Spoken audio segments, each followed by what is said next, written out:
इस बीच एक बड़ी खबर निकलकर सामने आ रही है। हारे हुए जनरल का पाकिस्तान में प्रमोशन हुआ है। ये बड़ी खबर है जो सामने आ रही है। शहबाज सरकार ने मुनीर को प्रमोट किया है और पाकिस्तान आर्मी चीफ को अब फील्ड मार्शल बनाया गया है।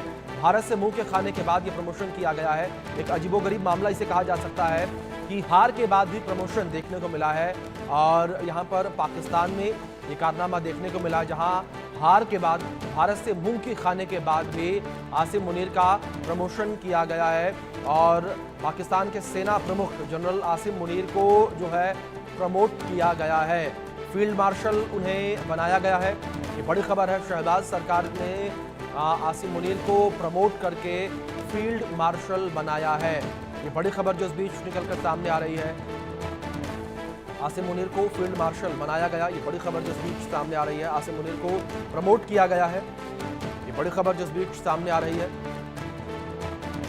और जिस तरीके से ये जो प्रमोशन है इसका मुख्य वजह ये बताया जा रहा है कि भारत के साथ जो संघर्ष देखने को मिला उस संघर्ष को देखते हुए आसिम मुनीर को प्रमोट किया गया है। लेकिन हर किसी को पता है कि किस तरीके से आसिम मुनीर की सेना ने मुंह की खाई है, लेकिन उसके बावजूद भी किस तरीके से यहाँ पर आसिम मुनीर को प्रमोट किया गया है। आसिम मुनीर फील्ड मार्शल बना, उसको लेकर कुछ जानकारी आप तक पहुंचा दें किस तरीके से आसिम मुनीर को फील्ड मार्शल बनाया गया है।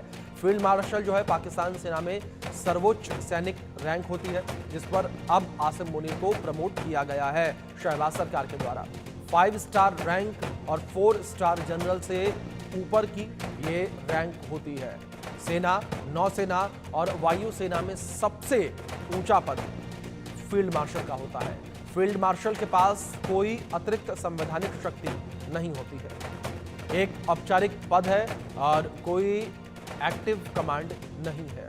ये जानकारियां हैं यहाँ पर जिस तरीके से आसिम मुनीर को प्रमोट किया गया है। लेकिन जिस तरीके से आसिम मुनीर का प्रमोशन हुआ है उस प्रमोशन से हर कोई कहीं ना कहीं हैरान सा नजर आ रहा है। हैरानी इस बात को लेकर है कि हारने के बाद भी आखिर किस तरीके से प्रमोशन हो सकता है। और दूसरी ओर अगर वायुसेना चीफ को लेकर बात करें पाकिस्तान के, तो उनको जो है भी एक तरीके से तोहफा दिया गया है और उनके भी कार्यकाल को बढ़ा दिया गया है क्योंकि उनका भी कार्यकाल खत्म हो रहा था। ये जश्न जो पाकिस्तान में इस वक्त देखने को मिल रहा है वो सबको हैरान करता नजर आ रहा है। इसी विषय पर बातचीत करने के लिए मेरे साथ कुछ खास मेहमान जुड़े हुए हैं, उनका रुख मैं करूंगा, उनका परिचय मैं आपसे करवा दूं। हमारे साथ retired major general Mohammed Ali Shah ji जुड़े हैं रक्षा विशेषज्ञ के तौर पर, और हमारे साथ अरविंद सिंह तेजावत जी जुड़े हैं जो कि विदेश मामलों के जानकार हैं। आप दोनों मेहमानों का सबसे पहले तो बहुत स्वागत है इस चर्चा में, और इस चर्चा की शुरुआत मैं अली शाह जी से करना चाहूँगा। सर, जिस तरीके से इंट्रो मैंने दिया या ये पूरी खबर आपको भी पता है कि किस तरीके से आसिम मुनीर का यहाँ पर प्रमोशन किया गया है। अली शाह जी, जहां तक मुझे याद है, जहां तक मैंने तमाम चीजों को पढ़ा है, देखा है, ऐसा मेरे ख्याल से पहली बार हो रहा है कि हार के बाद बिना किसी अचीवमेंट के प्रमोशन मिल रहा हो। अभिषेक भाई, बिल्कुल।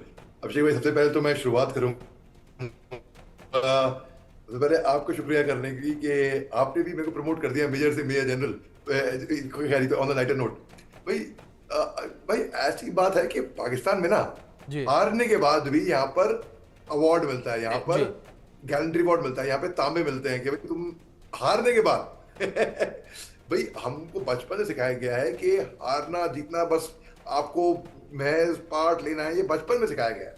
जब हम अकेडमी में थे, मिलिट्री अकेडमी में, हमको सिखाया गया कि जंग में रनर अप की कोई जगह होती ही नहीं है। हार जीत की बात ही नहीं है, होनी चाहिए। हार का कोई गुंजाइश ही नहीं है। या 99 में मैं आपको ऑन रिकॉर्ड बताता हूं, हमारे ब्रिगेडियर बाजवा साहब थे जो वहां पर इन्होंने बहुत बहादुरी से लड़े थे कारगिल में, और पाकिस्तान का एक कप्तान साहब था, कप्तान शेर खान का नाम मेरे ख्याल से, नॉट, उसको मारा इन्होंने। अब उनको लगा कि कप्तान साहब ने शायद बहादुरी से लड़ा है, तो एक साइटेशन लिख दिया और उसकी जेब में, उसकी शाप में, उसकी जेब में डाल दिया कि इसको परमवीर चक्र जो हमारा होता है हिंदुस्तान में, वैसा ही निशाने हैदर होता है पाकिस्तान में, कोई गैलेंट्री अवार्ड से नवाजा गया। इसको निशाने हैदर से नवाजा गया था। तो पाकिस्तान में बल्कि हारने के बाद शाहिद अफरीदी जो क्रिकेटर है जिसने केवल पोस्ट निकाली थी और एक रैली निकाली थी, सुना है शहबाज शरीफ ने उसको एक शील्ड प्रेजेंट करी है गैलेंट्री अवार्ड के नाम से जी। अभी आप देखिए, चीफ ऑफ आर्मी स्टाफ ने, इसका प्रमोशन हुआ नहीं है, अपॉइंट हुआ नहीं है, सेल्फ अपॉइंटेड। इसने अपने आप का ही प्रमोशन कर दिया। वाह भैया वाह, इसने अपने आप को ही अपॉइंट करवा दिया। वाह भैया वाह, क्या बोले भाई। भाई हिंदुस्तान में ना फील्ड मार्शल 5 स्टार रैंक होती है, बहुत प्रेस्टिजियस, बहुत ही है। दो ही हुए हैं, पहले फील्ड मार्शल थे फील्ड मार्शल करियप्पा साहब, फिर फील्ड मार्शल सैम मानेकशॉ साहब थे, फिर फील्ड मार्शल करियप्पा साहब थे। हालांकि फील्ड मार्शल करियप्पा साहब पहले थे चीफ उनसे पहले, लेकिन आप देखिए वो उनका भी फील्ड मार्शल इतने साल लग गए, इतने सालों के बाद उनको फील्ड मार्शल बनाया करियप्पा साहब को जी। तो इन्होंने मजाक बना दिया है वर्दी का। जी। इन्होंने वर्दी में कभी हम हिंदू मुस्लिम नहीं करते, इन्होंने पहले तो हिंदू मुस्लिम किया 16 अप्रैल को, टू नेशन थियरी की बात करी, बकवास की बातें करी, बयानबाजी जो करी। अच्छा एक बात और अभिषेक भाई, इन्होंने इनको आपके चैनल में था मैं जब मैंने चैलेंज किया था कि इंडियन आर्मी का फॉर्मर आर्मी मेजर निहत्ता इनके चीफ ऑफ आर्मी स्टाफ, अब तो और भी अच्छा है, अब तो मैं फील्ड मार्शल को चैलेंज करूंगा। वो चैलेंज करता है, दावा देता है कि भाई अगर तुम्हारे में दम है तो निकल कर आओ बंकर से, चूहे की तरह बिल्ले बुत्ते बैठे हुए नीचे अंडरग्राउंड, निकल कर आओ। उसी दिन मैं इत्तेफाक बोले कुछ भी बोले, उसी दिन ये बंदा, ये जनरल, ये जनरल, ये फील्ड मार्शल उस दिन निकल कर आया और टैंक पे खड़ा हो गया, और ये 4 स्टार लगे थे टैंक पे, 4 स्टार। ये आप कहीं पे भी दुनिया में किसी भी फौज में, दुनिया में, इंडियन आर्मी पाकिस्तान आर्मी की बात नहीं है, आप कहीं भी देखिए।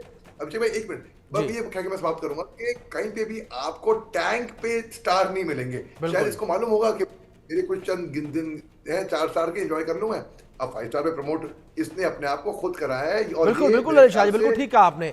अपने आप को जबरन प्रमोट करने का जो सिलसिला है पाकिस्तान के अंदर, पाकिस्तानी सेना के अंदर, वो लगातार देखने को मिल रहा है। अरविंद जी मैं आपका रुख करूंगा, और जिस तरीके से यहाँ पर आसिम मुनीर की ताकत और बढ़ाई गई है सेना के अंदर, अरविंद जी क्या आपको लगता है कि सत्ता पलट की बातें जो है, तख्ता पलट की बातें जो है पाकिस्तान को लेकर लगातार चल रही थी, अरविंद जी वैसा कुछ होता हुआ पाकिस्तान में आने वाले दिनों में नजर आएगा? अभिषेक जी देखिए, पाकिस्तान में एक नया पॉलिटिकल सिस्टम इवॉल्व हुआ है जी। उन्होंने ये देखा है वहां के एलिट ने कि आपस में झगड़ने का कोई खास फायदा नहीं है, तो उन्होंने क्या किया है कि सत्ता को बांट लिया है आपस में।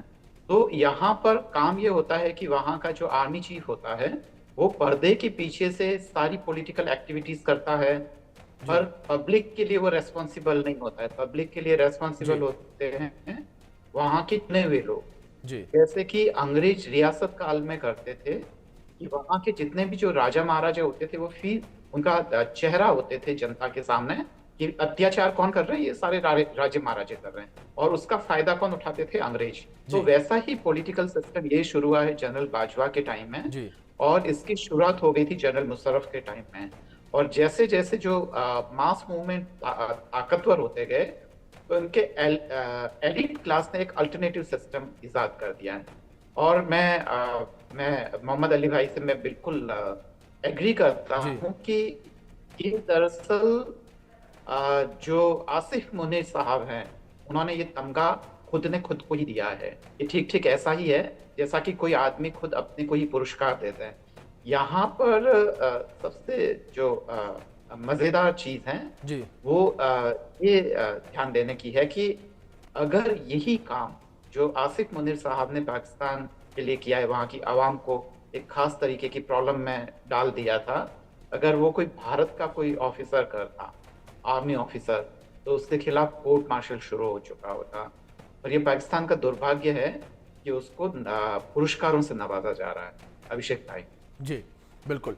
मैं आप दोनों का रुख करूंगा सर, मैं आप दोनों से रिक्वेस्ट करूंगा कि प्लीज़ आप मेरे साथ बने रहें। एक इनसाइड स्टोरी हम अपने दर्शकों को बता दें मुनीर के फील्ड मार्शल बनने को लेकर।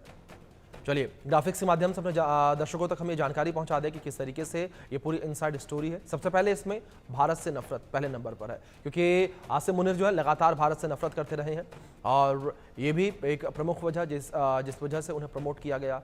एक प्रमुख वजह हिंदुओं से नफरत भी है कि हिंदुओं से नफरत करते हैं, वो जिहादी जनरल हैं, वो मुल्ला जनरल और हाफिज ए कुरान, एक इसमें वजह है, और हार को जीत बताना भी एक वजह है। जिस तरीके से अभी दोनों मेहमान भी जिक्र कर रहे थे, आलू शाह जी भी हमारे साथ जिस तरीके से जुड़े हुए वो भी इस बात का जिक्र कर रहे थे कि किस तरीके से हार को जीत पाकिस्तान बताता है और आसिम मुनीर बताते हैं।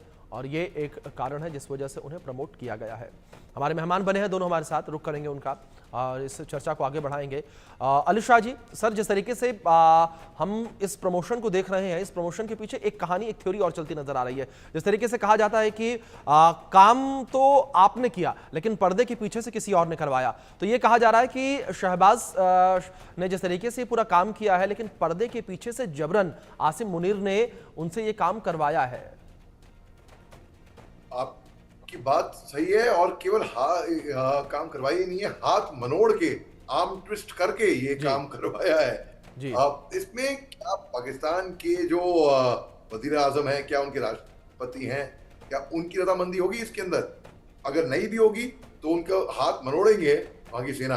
अब आप देखिए, जनरल जियाउल हक के टाइम पे बहुत कम्युनल माहौल हो गया था। जिस तरीके से रिलीजियस कार्ड खेला गया था पाकिस्तान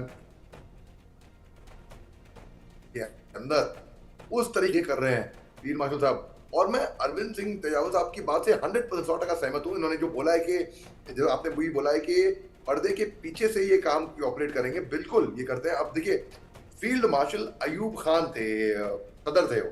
अब उन्होंने, अब क्या हुआ, देखिए पाकिस्तान के अंदर बहुत लोग इसमें अंदाज लगाएंगे कि मिलिट्री कू, यानी कि सत्ता पलट हो जाएगी वहां पर और फिर ये सत्ता में आएंगे। तो मेरे को बिल्कुल ताजुब नहीं होगा अगर general Asim Munir, field marshal Asim Munir अब अगर अपने आप को भी राष्ट्रपति भी नियुक्त कर लेंगे ना बाद में, तो मेरे को इसके बारे में कोई वो ताजुब नहीं होगा।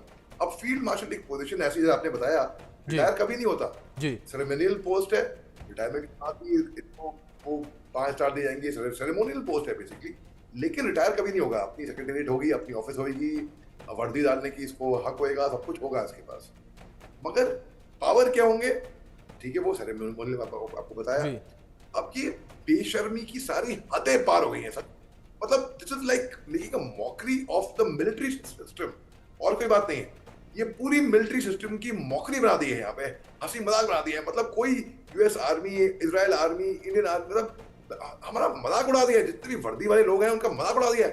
पहली बात में, फौज में कोई कम्युनल, कोई धर्म, कोई हिंदू मुस्लिम, कोई कौन सी धर्म से हो नहीं होता है। फौज में धर्म एक ही होता है, धर्म होता है वर्दी का धर्म, जो हमारे जवानों का धर्म होता है वो। मैं राजपूत रूप से आता हूँ, तो मेरा धर्म था एज अ राजपूत। मेरे जवान लोग कहते हैं अली सिंह साहब, और ईद पे को विश करते थे मेजर मोहम्मद शाह को, राम राम साहब, ईद मुबारक।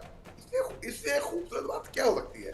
और देखिए यहाँ पर हमारे चीफ देखिए, और ये हाँ देखिए, ये फील्ड मार्शल, बिल्कुल they deserve it, they deserve a लल्लू लाइक। जी बिल्कुल ठीक है सर। हमारे साथ अरविंद जी लगातार बने हुए हैं। अरविंद जी, एक चीज़ मैं आपसे और समझना चाहूँगा, जिस तरीके से अगर बात हम भारत पाकिस्तान के रिश्तों को लेकर करें, अगर 1947 के बाद 48 को लेकर बात करें, जब पीओके पर जबरन कब्जा किया गया था, उसके बाद से ही लगातार रिश्ते जो हैं वो तनावपूर्ण बने रहे हैं। लेकिन ऐसे में यहाँ पर आसिम मुनीर का जो ये प्रमोशन हुआ है, इस प्रमोशन के बाद आप किस तरीके से आने वाले समय में भारत और पाकिस्तान के रिश्तों को देखते हैं, और साथ साथ साथ जो बॉर्डर पर स्थितियां बनी रहती हैं उसको किस तरीके से आप देखते हैं? जो रिश्तों की जो हकीकत है वो तो जनरल आसिम मुनीर साहब ने पहले ही बता दी है। जब उन्होंने जो वहां के पाकिस्तान के जो अप्रवासी थे उसके सामने उन्होंने कहा था कि जो हिंदू और मुसलमान ये दो अलग अलग नेशंस हैं, तो वो जो उन्होंने जो मूर्खतापूर्ण, जो आधी अंग्रेजी में आधी हिंदी में, और एक वो आयत पढ़ के कुरान की वो जो उन्होंने मूर्खता की थी, और उसका जो खामियाजा भुगतना पड़ा, जिस तरीके से इंटरनेशनल कम्युनिटी ने और तमाम लोगों ने उस कनेक्शन को जोड़ा और जो उनकी प्लानिंग थी उसको समझा, तो वो सारी चीजें तो इनकी मूर्खता एकदम पहले से ही साबित है। तो भारत पाकिस्तान के रिश्ते इनके रहते हुए कैसे रहने हैं, ये तो उन्होंने साफ साफ बता दिया है कि वो बहुत सहज नहीं रहने वाले हैं, क्योंकि उनका जो है। और दूसरी बात ये कि उनके इन सारे कारनामों से, जिस तरीके से उन्हें नवाजा गया है, उनकी बहादुरी की जिस तरीके से टींगे हाँकी गई है, जनरल आसिफ मुनीर को ये समझ में आ गया है कि ये दरअसल करने से फायदा है, नुकसान कुछ नहीं है जी। तो अब भारत और पाकिस्तान के रिश्तों में जब भी वो हैं तो इसी पॉलिटिक्स को वो दोहराएंगे, तो रिश्ते कभी भी नॉर्मल नहीं हो पाएंगे जी। भारत और पाकिस्तान के तभी रिश्ते नॉर्मल हो सकते हैं जी जब पाकिस्तान में डेवलपमेंट हो, क्योंकि अगर वहां पे डेवलपमेंट नहीं होगा, बेसिक एजुकेशन नहीं होगी, तो उस पार्टीशन के नुकसान को, जो इतने दिनों तक वो जो भारत के खिलाफ जहर और भारत के खिलाफ जो लड़ाई होती रही है उसको नहीं समझ पाएंगे। और ये जो गुलामी है खासकर विदेशी लोगों की, खासकर जो अमेरिका और चाइना की जो गुलामी है, उसको वहां की आम आवाम नहीं समझ पाएगी। जी भारत और पाकिस्तान के रिश्ते तभी नॉर्मल हो पाएंगे जब वहाँ की जो आम आवाम है उसमें एजुकेशन हो, और एजुकेशन है वो रिलीजन बेस्ड ना हो। जी और दूसरी बात यह है कि जब तक वहाँ पे पॉलिटिकल अवेकनिंग नहीं आएगी, वो उम्मीद है कि वो इंशाल्लाह बहुत जल्दी आएगी, क्योंकि हर चीज का जी एक वक्त होता है। और जिस हिसाब से शोषण हो रहा है, मुझे लगता है पाकिस्तान में भी एक विद्रोह होगा। अभिषेक साहब जी अलिशा जी, अगर बात पाकिस्तान के संदर्भ में की जाए तो पाकिस्तान के इतिहास में दूसरी बार ऐसा प्रमोशन हुआ है कि जब किसी सेना प्रमुख को फील्ड मार्शल बनाया गया है, यानी कि पाकिस्तान के पूरे इतिहास में दूसरी बार फील्ड मार्शल बना है। ये फैसला जिस तरीके से आया है वो भी उस समय में जब भारत पाकिस्तान के बीच इतना तनाव देखने को मिल रहा है। क्या आपको ऐसा लगता है कि पाकिस्तान जो है वो अंतर्राष्ट्रीय मंच पर अपनी छवि को बेहतर करने का प्रयास ये कर रहा है, ये दिखाने का प्रयास कर रहा है कि हम मजबूत हैं ताकि हमें भीख फिर से मिल सके? मैं इसको ऐसे देख रहा हूँ, डेस्परेट अटेम्प्ट है। आपकी बात बिल्कुल सही है, एक डेस्परेट अटेम्प्ट है अपनी छवि को दिखाने के लिए। भाई हम हारे नहीं, इनके ये बुरी तरह मार खाए हैं, इनको भगा भगा के मारा है, दौड़ा दौड़ा के मारा है, भागे थे पोस्ट छोड़ के। डरपोक तो है ही है जी। अपनी इनकी बहादुरी केवल जो उग्रवाद आतंकवाद है, जो टूरिस्ट हैं, ये जो निहत्ते हैं, बच्चे हैं, महिलाएं हैं, बुजुर्ग हैं, सिविलियंस हैं, वहां तक इनकी बहादुरी सीमित है। वहां तो बड़े शेर बनेंगे, टैंक पे चढ़ के ये शेर बने हुए। यहाँ पर इनकी सेना, हमारी सेना से मुकाबला होगा? अरे सेना तो छोड़, बहुत दूर की बात है। हमारे भूतपूर्व फौजियों के साथ आमने सामने आएंगे, बंकर पे दुबक के बैठेंगे चूहे की तरह बिल्कुल। ये देखिए, ये एक्टिंग हो रही है यहाँ पे। ये क्या एक्टिंग कर रहे हैं? वाह क्या एक्टिंग कर रहा है, वाह क्या एक्टिंग कर रहा है। तो ये पूरी एक्टिंग करता है, ये पूरा ये एक्टर है, एक्टर बेसिकली। ये जोकरपंती जो है ना, इनकी मस्करापन, ये जब मेरे को सच में जब सबसे पहले ब्रेकिंग न्यूज आई ना व्हाट्सएप पे ग्रुप में, मुझे लगा कोई मस्करा, कोई मजाक कर, तो मैंने लिख दिया LOL और एक लाफ्टर बना दिया कि अच्छा मजाक कर देते हो। फिर कॉल आई, अरे नहीं भैया सच में तुम मजाक समझ के बैठे हो, सच में ऐसा हुआ है। मैं ही नहीं दिया, अच्छा मजाक करते हो यार, गुड एक्टिंग, अच्छी एक्टिंग कर, झूठ बोल रहे हो। जब मुझे कंफर्म हुआ ना ये बात सच में, जैसे कि पूरे सब लोग, दुनिया हक्का बक्का रह गई है, मैं भी हक्का बक्का रह गया था। रात को बैठ के मैंने एक आर्टिकल लिखा जो सुबह तक बड़ा वायरल हो गया था, वो आपको भी मैं शेयर करूंगा, आपको व्हाट्सएप पे भी जी। मतलब ये ऐसे इतने खलीस बेशरम, मतलब इनको क्या बताएं। इन्होंने जो वर्दी होती है ना पाकिस्तानी फौज में, वो शर्म आती है कि ये लोग फौज में होगी, वो नहीं कर पाएंगे ये लोग। ये यहाँ पे ऑफिसर बन के बैठे हैं, ऑफिसर के चीफ जनरल और फील्ड मार्शल भी बन रहे हैं ये लोग। तो मतलब वाकई में ताजुब होता है देख करके जी। ठीक है अलिशा जी, मैं आपका रुख करूंगा। ठीक है सर, मैं आपका रुख करूंगा वापस से कुछ तकनीकी। पाकिस्तान की सेना में सर आपकी आवाज क्लियर नहीं आ रही, मैं आपको दोबारा रुख करूंगा। अरविंद जी का रुख मैं कर लेता हूं। अरविंद जी, इस बीच एक बड़ी बात यहां पर यह भी है कि जिस तरीके से ये पदोन्नति है, ये पदोन्नति FATF या फिर जो वैश्विक मंच है उनको क्या संदेश देती है, क्या लगता है आपको? ये दरअसल पाकिस्तानी आवाम को और सबको, जो कंसर्न लोग हैं जी, उनको यही संदेश है कि दरअसल पाकिस्तान में जो है वो ऐसा ही चलता रहेगा, कि वहां पे जो पॉपुलर सरकार है उनको ठीक से टिकने नहीं दिया जाएगा, और ताकत है वो वहां की जो आर्मी है और जो वहां के आर्मी चीफ है उन्हीं के हाथ में रहेगा। तो इसलिए जिनको अपनी पॉलिटिक्स का आगे का डायरेक्शन तय करना है वो उसी के अकॉर्डिंग करें, कि भाई ताकत आर्मी से है, तो जब तक आपको पाकिस्तान से कोई डील करनी है तो वहां के आर्मी चीफ को कॉन्फिडेंस में लेना होगा, तभी यह सब होगा। और भारत के संदर्भ में भी यह सच है कि भारत और पाकिस्तान का कोई भी तभी यह हो पाएगा जबकि आप वहाँ के 5 या 6 पावर सेंटर्स हैं, जो अलग अलग पावर सेंटर्स है, जैसे कि खासकर एक तो वहाँ की फौज हो गई है, या वहाँ का जो चुना हुआ जो प्राइम मिनिस्टर हैं वो हैं, फिर प्रेसिडेंट कभी कभी अपना वो दिखाएगा, और वहाँ की जो जुडिशरी है, हालांकि उसमें ताकत नहीं है, पर अब वो एक बहुत ही कमजोर पावर सेंटर्स के रूप में वहां पे भी उभर रही है। तो इन सब से डील करना और ऐसे में इतनी बेतरतीब होगी कि वाकई मुश्किल है। तो पाकिस्तान का जो वेस्टेड इंटरेस्ट हैं अलग अलग लोगों के, वो काम करेंगे। अभिषेक साहब बिल्कुल बिल्कुल अरविंद जी, अली शाह जी, जिस तरीके से आप दोनों ने जिक्र किया, आप देख रहे हैं यहाँ पर दिलचस्प ये होगा कि जिस तरीके से आसिम मुनीर को प्रमोट तो कर दिया गया है, उन्हें फील्ड मार्शल बना तो दिया गया है, लेकिन फील्ड मार्शल बनने के बाद वो क्या बदलाव लेके आते हैं अपनी सेना में, क्या बदलाव जो है उनके मुल्क में देखने को मिलता है, वो देखना दिलचस्प होगा।